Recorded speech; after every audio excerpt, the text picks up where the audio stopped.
Hello, everybody. My name is Batman, and I am joined here with Knockoff Harley. It's Poundland Batman. And today we are going to be reviewing the movie that I was the star of. No, you weren't. Justice League Dark Apokolips War. No. You are correct. That is the movie. I was the star. It was I am released. always the star in the movies. It was released in 2020 during COVID. Yes. But you weren't the star, Batman. Yes, I was. This guy was little John Constantine. He's so little I could squish him like little bug. He was the star of this movie because it's technically a Justice League Dark sequel that just happens to be the last entry in this massive saga of DC animated movies. No. That brings It's my movie. That brings an end to this universe for now until obviously the short film came out and added a little bit more. But in terms of proper universe, this is the end. And it was a quite a good movie as well. Honestly, it's probably one of my favourites. Yeah. Obviously, really biasness because John Constantine, but you know. Yeah. And Hayden probably hit me with his hammer if I didn't be biased because of Harley. But yeah, it's definitely one of my favourites behind Flashpoint because it has everything you'd want. Like, it's a full circle. It goes back and deals with Flashpoint once more. Because obviously this universe started with Flashpoint, so it has to end on the Flashpoint. True. You've obviously got every team you've seen throughout this universe. So you've got your Justice League, you've got your Teen Titans, you've got your Suicide Squad, you've got your League of Assassins, you've got the one member of that really shit team that was in the Wonder Woman movie, even if she dies within the first few months of being in this movie. Obviously, you've got Darkseid and his Apokolips army. Apokolips. Got your Justice League Dark team. Like, it's got everything. It's full circle. Like, it brings everything. It's basically, I said this while watching it, it's basically Avengers Infinity War and Avengers Endgame rolled into one. Yeah. But instead of it being, that was 3, 4, 5, like 5 hours and 40 minutes long, it's only an hour and a half. And Alex now potato. Shit. Get out of here, Potato Man. I'm sorry. It's the worst superhero war, Potato Man. Oh, now I'm just playing old Alex. This is your alter ego, Alex. Yeah. Alex, secretly Potato Man. You stop fucking around with filters. I'm sorry, it's on my hotkeys, so as soon as I'm pressing the hotkey, it deactivates them. But yeah, it's like, there's so much to love about this movie. Plus, as John Constantine is front and centre, he's the key to everything within this film. And it obviously goes back and deals with a lot of stuff you've seen throughout this universe. So, Trigon, it deals heavily with that. Obviously, Darkseid's invasions, both in War and in the Superman duology, since his minions are no longer parademons, they're paradooms because they're half Doomsday.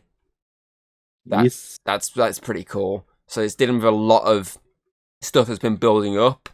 Plus, obviously, Damien obviously leaving to basically go to the mountains, learn stuff. Obviously, eventually he's now the leader of the League of Assassins. Like, he's the top honcho. And the sort of slight romance that was building within Justice League versus Teen Titans between obviously Damien and Raven. That has obviously come full circle here now to the point of, smoochy. Bring back to life. We're going to shag. Oh no, Flashpoint. Shit. But god damn it, Barry. Plus, obviously, you get a lot of cameos in this. There's a lot of obviously not a lot of them non-speaking cameos.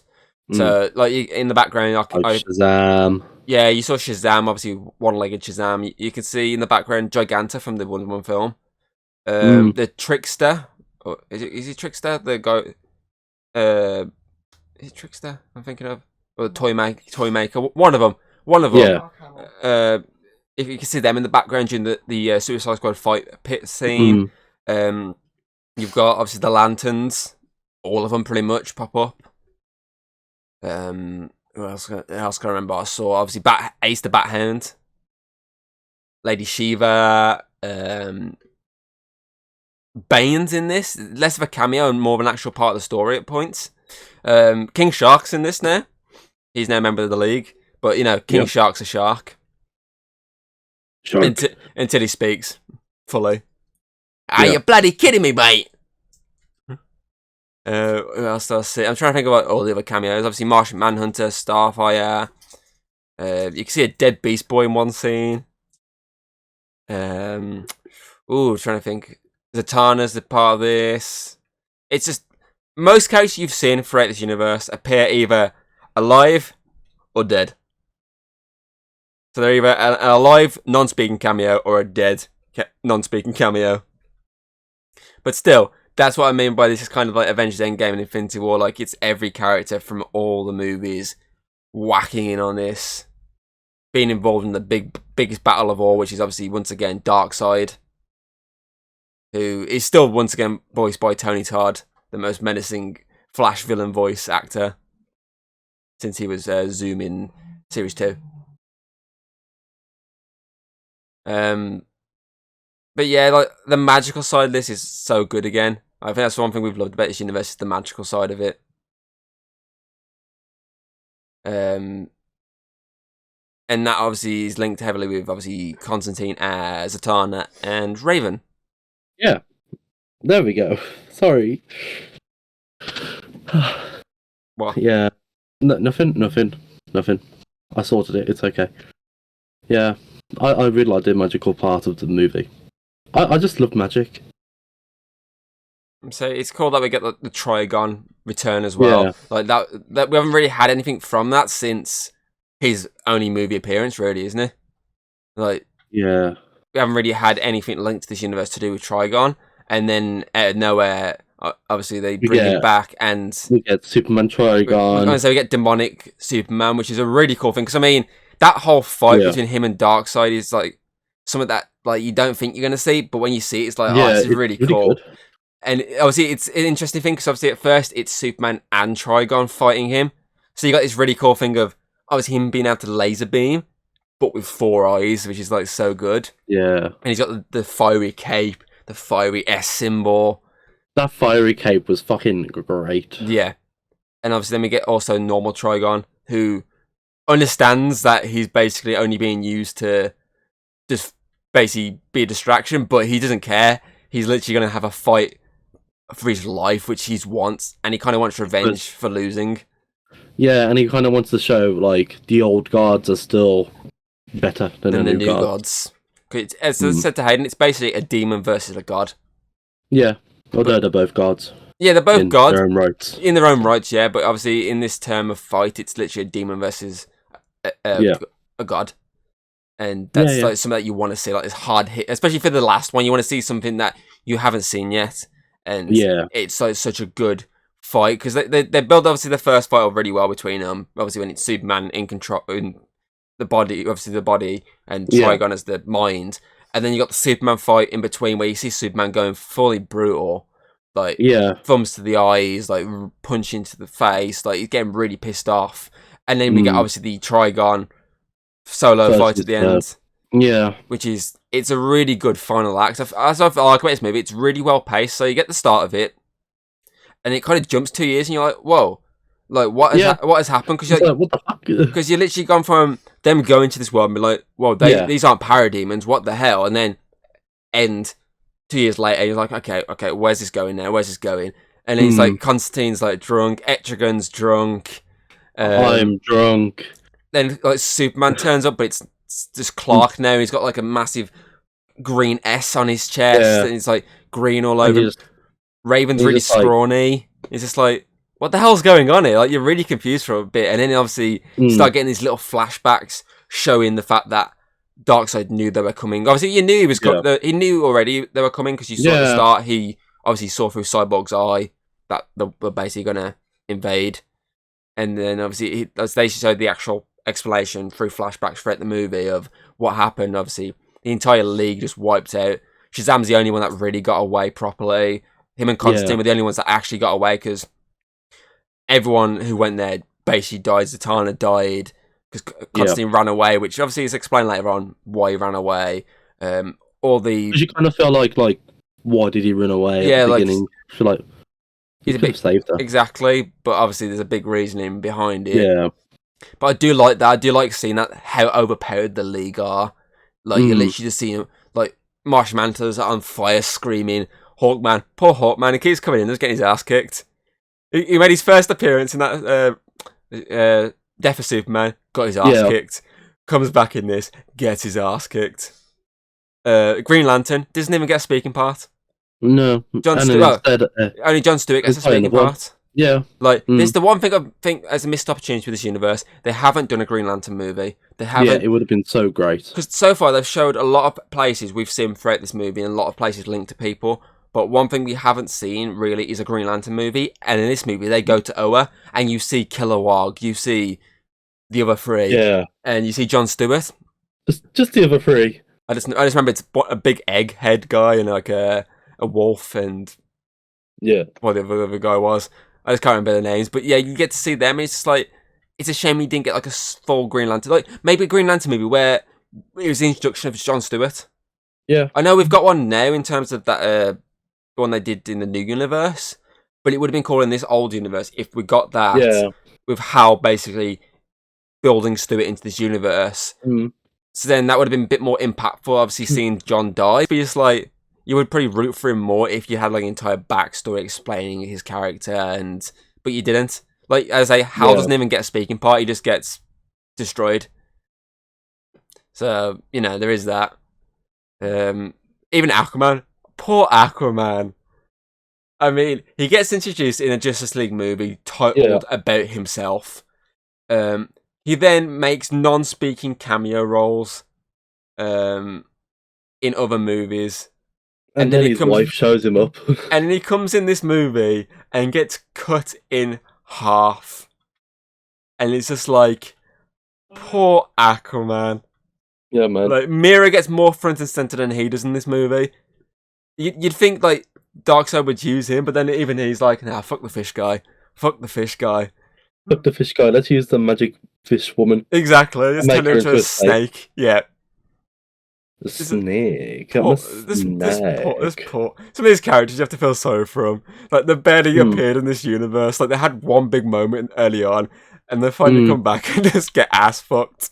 Like Shazam. Look at Shazam. Like, he's a big part of Justice League War. Yeah. He's a decent part of Throne of Atlantis, and then that's it for his character. Really, he pops up now, and then gets his leg ripped off. Disappears, comes back into a fight scene like later in the movie. He's got like a glowing leg. Oh, okay, I wonder how that's working. Oh, no, he's just Shazam to kill everyone and himself. R.I.P. Shazam. May he be missed. But still, like, apart from obviously some of those moments, it's like, I wish they would have done more with these characters throughout, maybe add a few more movies here and there. It still was a really good climactic movie. Absolutely.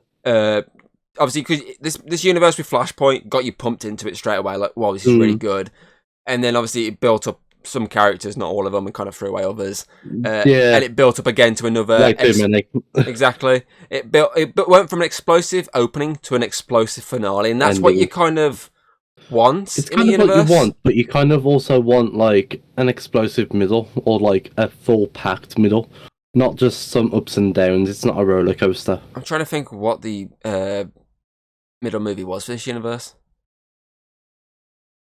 Superman? No, I don't think so. That was like 20. I mean, that was 2018, so I don't think that would be.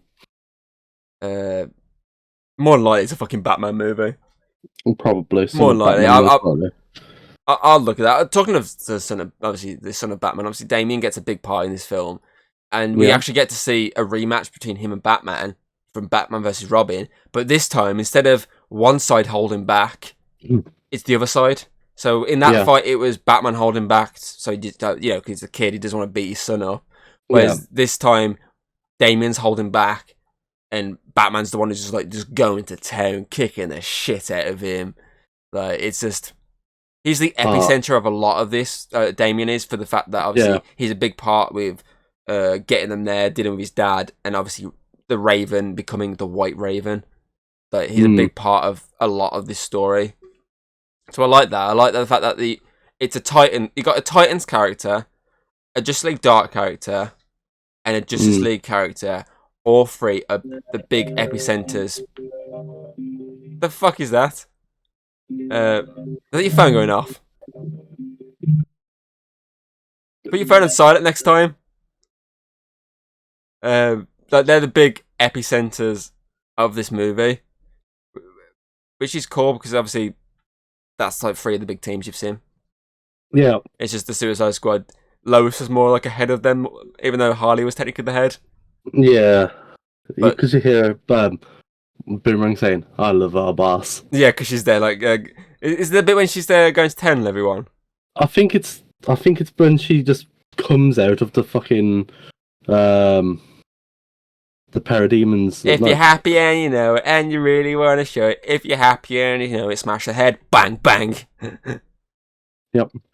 But yeah, it's interesting as well seeing a lot of these characters we only got to see for like one moment, like come back in a big fight. Black Manta, we only really got to see him in 2 movies, so it's cool. And he gets ripped apart. Yeah, but it's cool that we get to see these ones like actually used in a fight, not just like ignored. And I like that they actually upgraded them in terms of giving them like kryptonite weapons. Like Manta's got the kryptonite beam, kryptonite blades. Bane's got kryptonite knuckle dusters. King Shark's got kryptonite fucking teeth. Boomerang's kryptonite boomerangs, obviously. Harley kryptonite blasters. They should have gave her a kryptonite bat or like that would have been cool. Hammer. That would have been cool. Like the ends of the hammers like kryptonite styled. That'd have been cool. But still, it was a good way to end this, for the fact that obviously Constantine tells Flash to just run. You need to Flashpoint this Barry, and basically because at the end of the day, whatever you do, it's gonna be better than what's going on here. Absolutely. But in terms of what actually comes after this, it's not as good as this universe, personally. Some are, some not so much. Most of them are like very evenly. Yeah, alright. But there's one or two here that do stand out, but it's not as stand out as you would have hoped. Yeah, following this universe is great. For like a decent opening, you wanted a decent ending, and even though it's a short movie, it doesn't matter. It's still an ending for it. Exactly, like an hour and a half. It would have been cool if it's an extra half hour, but I think that's the idea of it needs to be fast paced. Yeah, it can't be too dragged out. It needs to be straight to the point. Everyone's gonna die. The end. Everyone's going to die. But yeah, it's definitely like, the animation's good again. And absolutely. As I pointed out with you, and you, obviously I've went back and you're frozen. Yeah, my entire screen's frozen. There you go. What the fuck is going on, man? Your computer's just dying slowly. I literally am not even touching my computer. I was putting my rings away in a box. But yeah, and the screen just went, nah, I'm done. But yeah, obviously, I forgot what I was going to say now. Animation. Obviously, you got the normal 2D animation throughout, as you do. Yeah. But as I say, I wound it back and I was like, look at this again. And even you were like, oh shit, yeah, there's a whole like 3D sequence with the Dooms when they're fighting the Suicide Squad. There's a mixture of 3D and 2D, wasn't it? With, like the main characters Parademons were 2D, but you said the Paradooms, mate.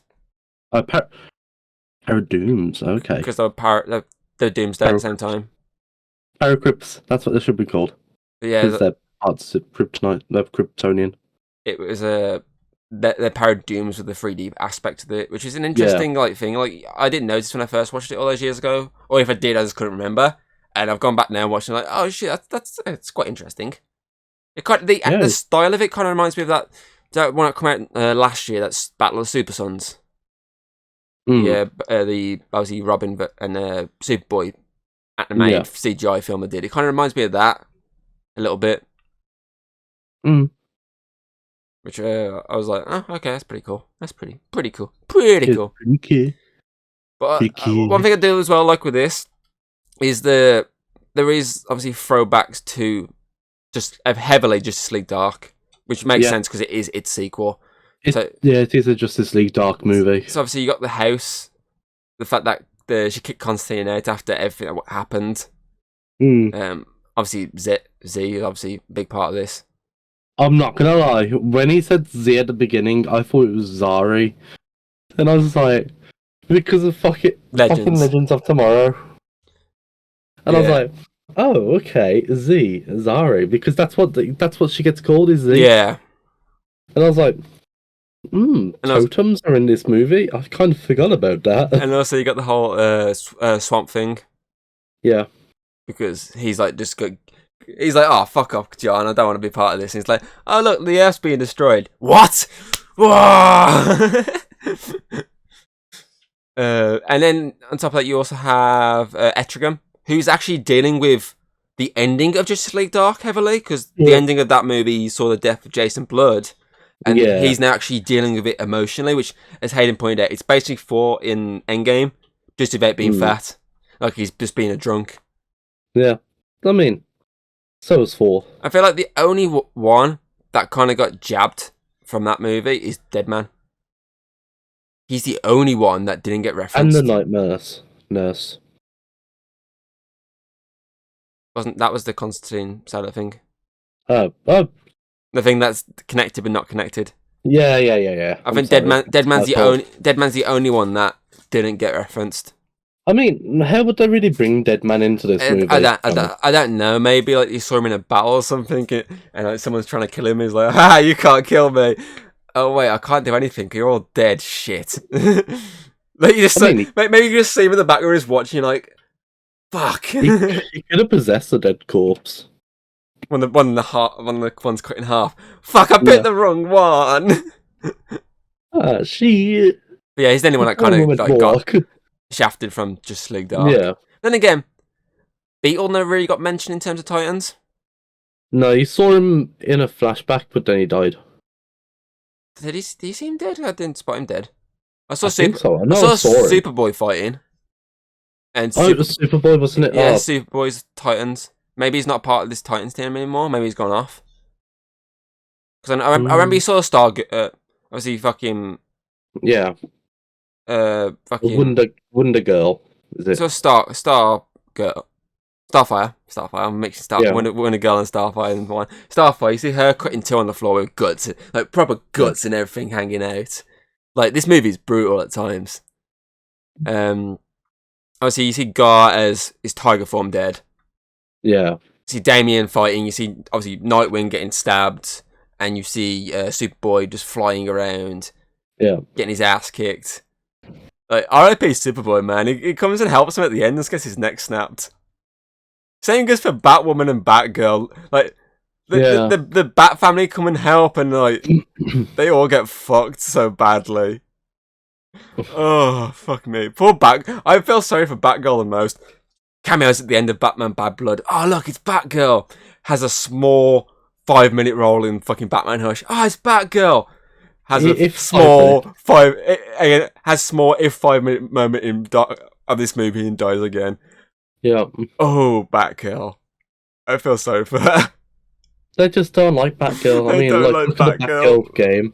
They don't like look at the Batgirl movie. They don't like Batgirl whatsoever. R.I.P. I think it's because with this universe, they went for more Batwoman rather than Batgirl. Yeah. Fair enough. I think it's just because the fact there's a lot more story with her. Batgirl. Whereas Batgirl, a lot of the story with her is more Oracle based. Yeah. That's where like she's more notorious because she's smart and wants to bang Batman in that one movie. But yeah, it is in terms of ending, it's the perfect way to end. It's a good movie, great movie. Yeah, good. Absolutely. Rude. Do you wanna rate this? Yeah. Well, if it's great, it's a simple 5 out of 5. I wouldn't go 5 out of 5 for me. I've changed. I've literally gone up from what I originally went with. I'm like, yeah, this is so much better than the last film we watched. I'm gonna give it a 4.7. It's quite high up. It's not the best. It's one of the films that stood out for me most during COVID. Oh, definitely. Yeah. Like, I mean, for COVID work, it's good. It's definitely up there for me.